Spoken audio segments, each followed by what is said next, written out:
2006년 2월 10일 오후 인도 남서부 케랄라주 작은 마을 안찰 한 어머니가 장을 보고 집으로 돌아왔습니다.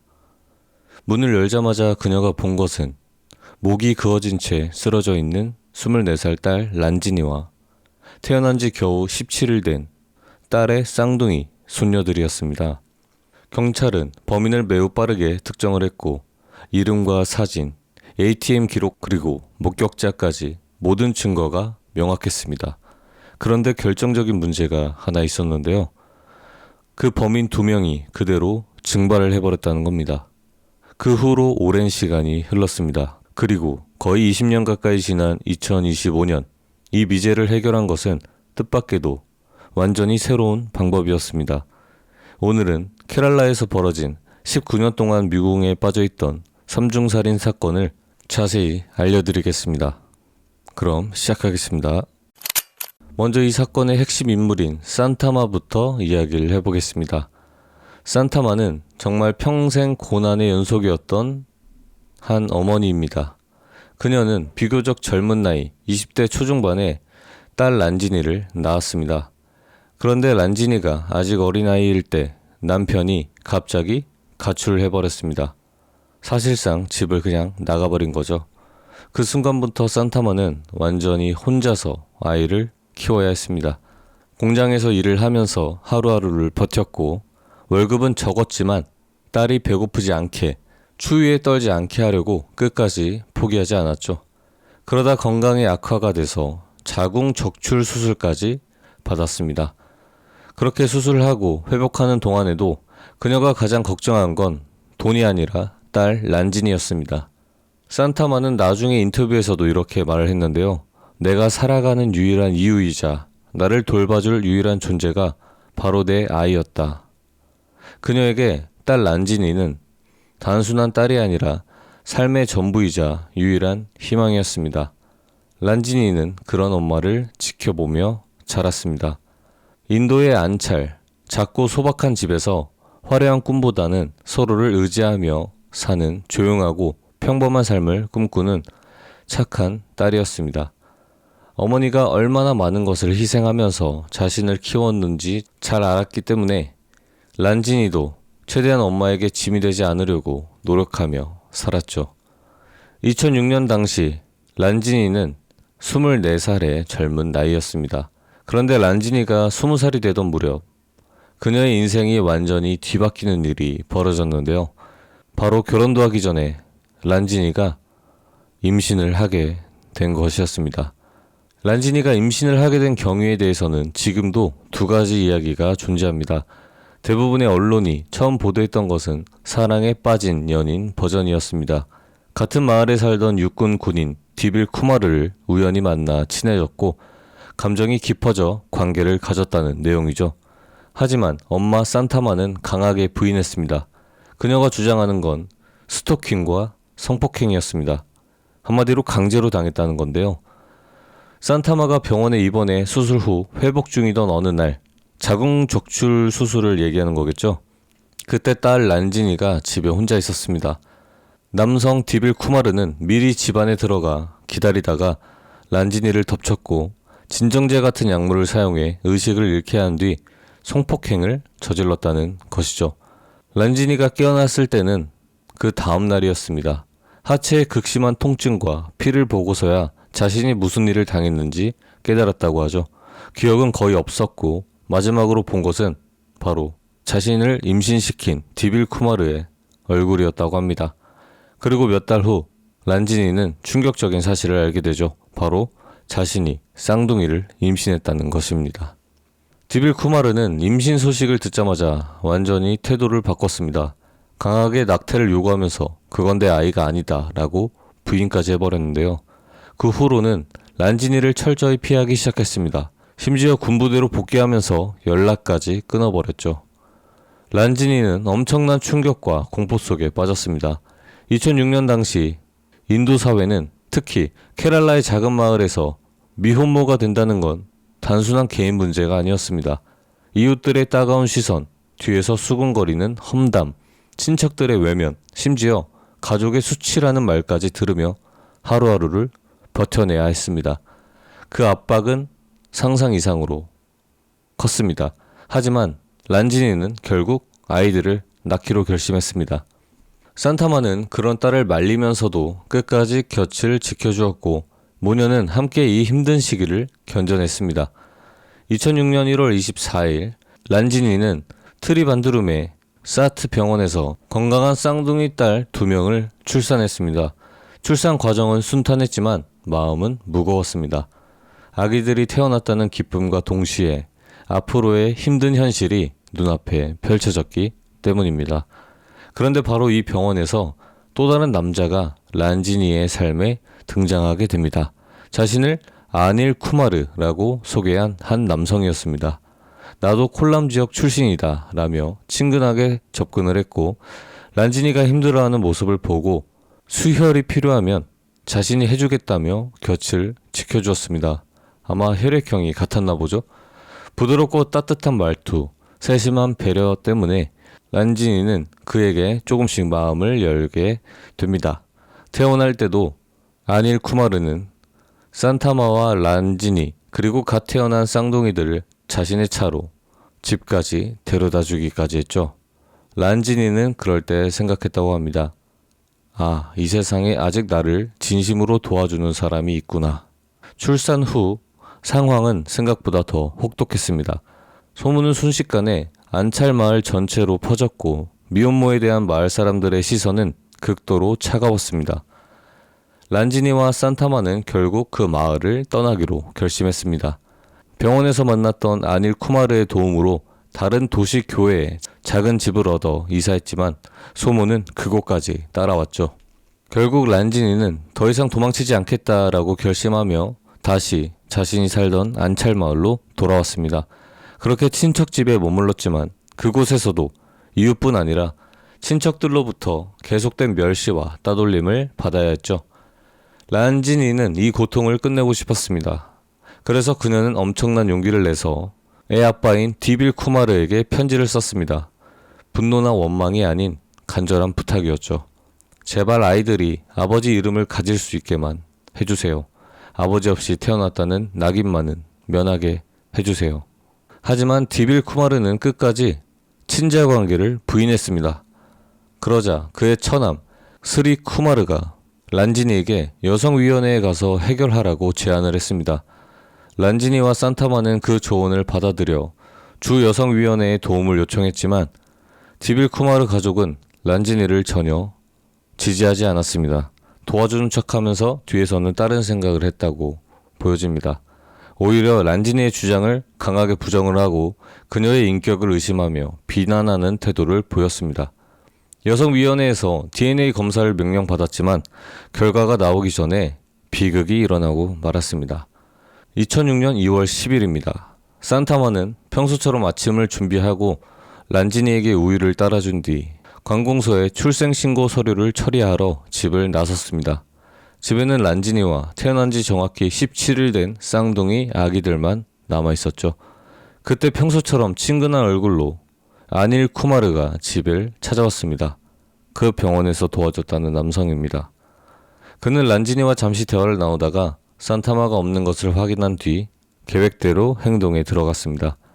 아닐 쿠마르는 란지니를 공격한 뒤 이어서 두 아기들에게도 손을 댔습니다. 그는 현장을 전혀 정리하지 않은 채 그대로 집을 빠져나가 도망쳤습니다. 오후 늦게 장을 보고 돌아온 산타마가 집 문을 열었을 때는 집안에는 무거운 침묵만이 감돌았습니다. 그녀는 불길한 예감에 란지니의 이름을 몇 번이고 불렀지만 아무런 대답도 들려오지 않았죠. 안방으로 들어간 산타마가 마주한 것은 평생 잊지 못할 참혹한 광경이었습니다. 집안 전체가 피로 물들어 있었고 란지니와 두 아기들 모두 숨을 거두고 있었습니다. 산타마는 그 자리에서 비명을 지르며 주저앉았죠. 하루아침에 자신의 전부였던 딸과 손녀들을 모두 잃은 순간이었습니다. 제가 이 부분은 일단 최대한 순화해서 이렇게 말씀을 드렸는데요. 아무래도 태어난 지 17일밖에 안 된 너무 어린 아이들이라 너무 어린 아기들이 피해를 입은 사건이라 제가 자세하게 어떻게 살해당했는지에 대한 묘사는 자제를 했습니다. 하지만 그 모습을 본 지역 의원의 산토는 나중에 그날을 회상하며 이렇게 말을 했다고 하죠. 그 장면은 내 평생 잊을 수 없는 충격이었다고 말이죠. 한마디로 그만큼 굉장히 잔혹하게 살해했다는 걸 말씀드립니다. 살인 사건이 발생한 직후 경찰은 매우 빠르게 움직였는데요. 현장에 도착한 경찰이 가장 먼저 발견한 중요한 단서는 바로 오토바이 등록증이었습니다. 이 등록증을 추적해보니 원래 주인이 중고 매매상에 팔았던 오토바이였는데요. 경찰은 매매상에게 디빌 쿠마르의 사진을 보여줬고 직원은 이 사람이 맞다라며 증언을 했습니다. 그리고 더 중요한 증언이 나왔습니다. 그 매매상 직원은 디빌 쿠마르와 함께 온 또 다른 남자가 ATM 기계에서 6천 루피를 인출하는데 자신과 함께 동행을 해달라고 말을 했다고 합니다. 경찰은 즉시 ATM 거래 기록을 전수조사했습니다. 그 결과 해당 계좌의 주인이 라제시라는 한 남성으로 밝혀졌습니다. 군대에 확인한 결과 라제시는 사건 당시 휴가 중이었고 디빌 쿠마르와 같은 부대 소속이었습니다. 그럼 디빌 쿠마르와 라제시는 같은 군부대 소속의 지인관계라고 생각하면 되겠네요. 산타마와 매매상 직원은 라제시의 사진을 보고 아닐 쿠마르가 바로 이 사람이라고 확인을 했습니다. 아닐 쿠마르, 병원에서 란지니에게 친절하게 다가가 마음을 얻어낸 그 사람 이름이 아닐 쿠마르죠. 근데 라제시의 사진을 보고 아닐 쿠마르가 이 사람이다라고 한 걸 보면 이로써 모든 퍼즐이 맞춰지네요. 디빌 쿠마르가 계획을 세우고 라제시가 자신을 아닐 쿠마르라고 속이면서 직접 실행한 공모살인으로 결론이 났습니다. 하지만 이미 늦었는데요. 두 사람은 사건이 벌어지기 직전부터 냄새를 맡았는지 살인이 일어난 직후 바로 도주를 해버렸습니다. 군대를 탈영한 뒤 2006년 3월 공식적으로 탈영병으로 선언이 됐죠. 경찰은 전국에 수배를 걸고 ATM 기록, 이동 경로를 추적했습니다. 디빌 쿠마르의 ATM 기록에 따르면 그는 델리, 나시크, 나구푸르 등 여러 도시를 돌아다녔습니다. 경찰이 그 도시들을 따라가 수색을 했지만 두 사람은 번번이 한 발 앞서 도망을 쳤죠. 2010년 산타마의 요청으로 케랄라의 고등법원이 사건을 CBI 중앙수사국으로 이관을 했습니다. 2013년에는 두 사람을 도주 피의자로 공식 선언하고 현상금까지 걸었지만 단서는 완전히 끊겼습니다. 두 사람은 완벽하게 신분을 세탁했습니다.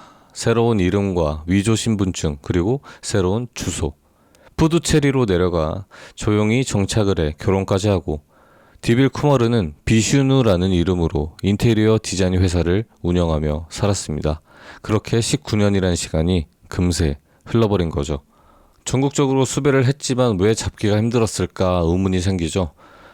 사진을 배포를 하고 여러 도시를 추적하며 경찰은 수사를 그렇게 진행을 했습니다. 그러나 당시 2006년 인도 경찰 시스템에는 결정적인 한계가 있었는데요. 2006년 당시 사진은 20대 초중반의 젊은 군인 모습이었습니다. 19년이 지나 얼굴이 많이 변하면 일반인이 알아보기는 매우 어려웠죠. 당시에는 AI의 노화 기술도 전국적인 얼굴 인식 시스템도 없었습니다. 두 사람은 빠르게 위조 신분증을 만들어서 완전히 새로운 이름으로 그렇게 생활을 시작한 거죠. 초기에는 북부 도시들을 돌아다니다가 수사가 강화되자 남부의 푸두체리로 내려가 조용히 정착을 했던 것입니다. 그럼 어떻게 19년 동안 안 잡히고 새 삶을 살 수 있었을까요? 두 사람은 철저하게 평범한 삶을 선택했습니다. 디빌 쿠마르는 비슈누라는 이름으로 인테리어 디자인 회사를 운영했다고 했죠. 그러면 살인을 직접 한 라제시는 프라빈 쿠마르라는 이름으로 또 조용히 살았다고 합니다. 둘 다 그 현지의 여성과 결혼을 해 가정을 꾸렸고 이웃들에게도 성실한 사람으로만 알려졌다고 합니다. 자신들이 큰 돈을 벌거나 SNS 활동을 하거나 과거를 이야기하는 일도 전혀 없었다고 합니다. 너무 평범해서 오히려 눈에 띄지 않았던 거죠. 그렇게 19년이라는 시간, 완벽한 신분 세탁, 당시 기술의 한계가 겹쳐지면서 그들은 사실상 완전히 다른 사람으로 살아갈 수 있었습니다.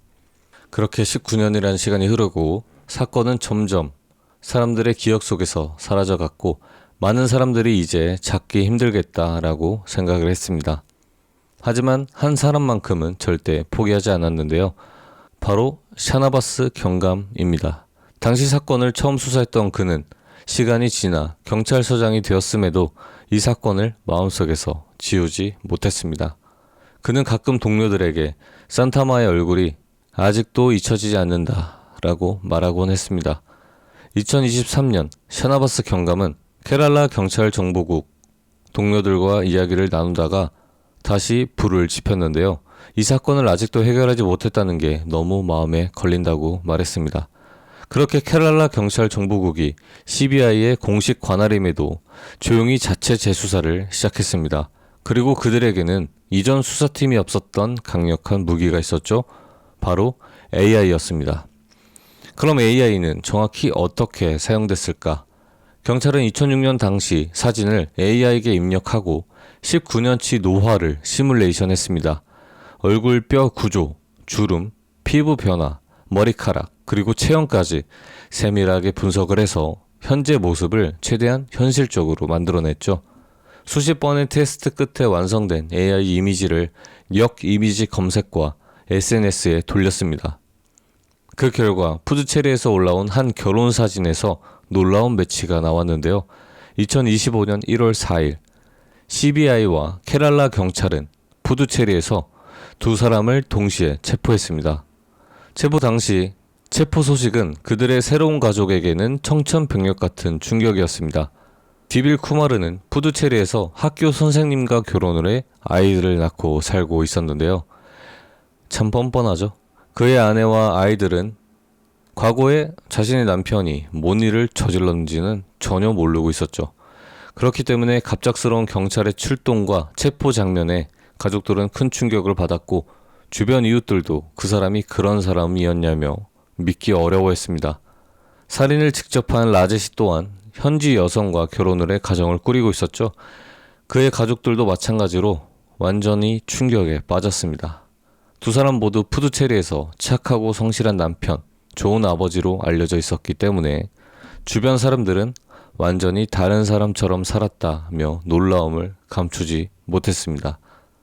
그렇게 체포가 된 후 두 사람의 새 가족들은 아직까지 공식적인 입장을 밝히지 않았습니다. 다만 현지 보도에 따르면 그냥 가족들은 믿을 수 없다, 완전히 속았다라는 반응을 보인 것으로 전해졌습니다.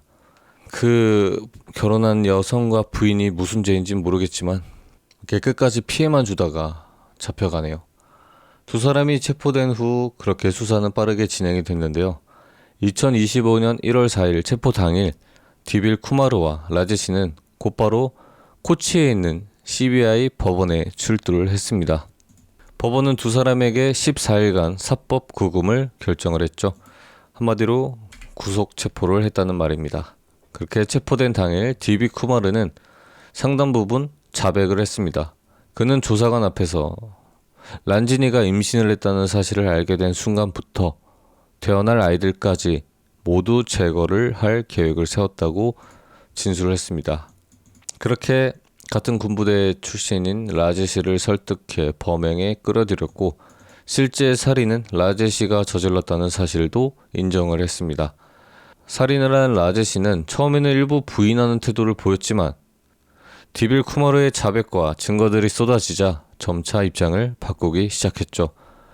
CBI는 체포 후 본격적인 수사에 들어갔습니다. 푸드체리에 있는 두 사람의 자택과 사업장을 압수수색하고 19년 동안 사용했던 휴대폰 기록과 금융거래 내역, 이동 경로를 모두 분석을 했습니다. 그리고 이 두 명의 위조 신분증을 만들어준 브로커와 그 네트워크까지 추적하며 두 사람이 어떻게 이렇게 오랫동안 도망칠 수 있었는지 밝히는 데 집중을 했죠. 새로운 가족들, 즉 두 사람의 아내와 주변 사람들도 조사를 받았습니다. 그들은 남편이 과거에 이런 끔찍한 범죄를 저질렀다는 사실을 전혀 몰랐던 것으로 일단 확인이 됐습니다. 2025년 1월부터 3월까지 CBI는 두 사람을 살인, 공동범죄, 증거인멸 혐의로 정식 기소했습니다. 그리고 25년 4월부터 코치 특별법원에서 본격적인 재판이 시작됐습니다. 현재까지 재판은 증인 신문 단계에 있습니다. 산타마가 주요 증인으로 출석을 해 당시 상황을 증언을 했고, 당시 오토바이 매매상 직원, ATM 기록 담당자, 군 관계자 등 법정에 나와 증언을 했습니다. 디빌 쿠마르는 자백을 한 상태지만 사형을 피하기 위해 일부 진술을 번복하려는 움직임도 보이고 있는데요. 라제시는 나는 디빌의 지시를 따랐을 뿐이라며 책임을 디빌에게 떠넘기려는 전략을 쓰는 것으로 알려졌습니다. 산타마 측 변호인단과 CBI 검사는 모두 두 사람에게 사형을 구형할 계획입니다. 재판은 아직 진행 중이며 1심 선고는 빠르면 올해 하반기에서 27년 초에 나올 가능성이 높습니다. 두 사람이 체포된 소식은 인도 전역, 특히 케랄라에서 엄청난 파장을 일으켰습니다. 체포 뉴스가 나오자마자 SNS와 뉴스 댓글창은 순식간에 분노와 충격으로 가득 찼죠. 많은 사람들이 19년 동안 자유롭게 살았다는 게 말이 되냐? 자신의 친자식을 죽인 아버지가 새 가정을 꾸리고 살았다니. AI가 아니었으면 영원히 잡히지 않았을 것이라며 강한 분노를 드러냈습니다. 케랄라 현지에서는 정의가 늦었지만 결국 왔다라는 반응이 많았고, 산타마에 대한 안타까움과 응원이 쏟아졌습니다. 산타마가 19년 동안 얼마나 고통받았을지 생각하니 눈물이 난다. 이제야 란지니와 아기들이 편히 쉴 수 있겠다는 댓글이 수없이 올라왔죠. 인도 전역에서도 군인이라는 신분을 이용해 범죄를 저지르고 도망친 것에 대한 비판이 거셌고, AI를 활용한 수사에 대해서는 기술이 정의를 도왔다며 긍정적인 평가가 주를 이루었습니다. 인도 형법상 계획적 살인과 공모 혐의가 적용이 됐기 때문에 두 사람 모두 일단 사형이 충분히 가능한 상황입니다. CBI와 산타마 측 변호인단은 태어날 아이들까지 미리 죽일 계획을 세운 극도로 잔인한 범죄라며 사형 구형을 강력히 요청하고 있습니다. 이 사건은 단순한 미제 사건을 해결을 넘어 AI가 범죄 수사에 어떻게 기여할 수 있는지를 보여주는 상징적인 사례로 남게 됐습니다. 체포된 지 몇 시간 후 시아나바스 경감은 산타마에게 직접 전화를 걸어 이 소식을 전했는데요. 산타마는 그날 사원에 있다가 전화를 받고 그 자리에서 오랜 시간 울었다고 합니다. 이 사건의 진짜 주인공은 사실 시아나바스 경감입니다.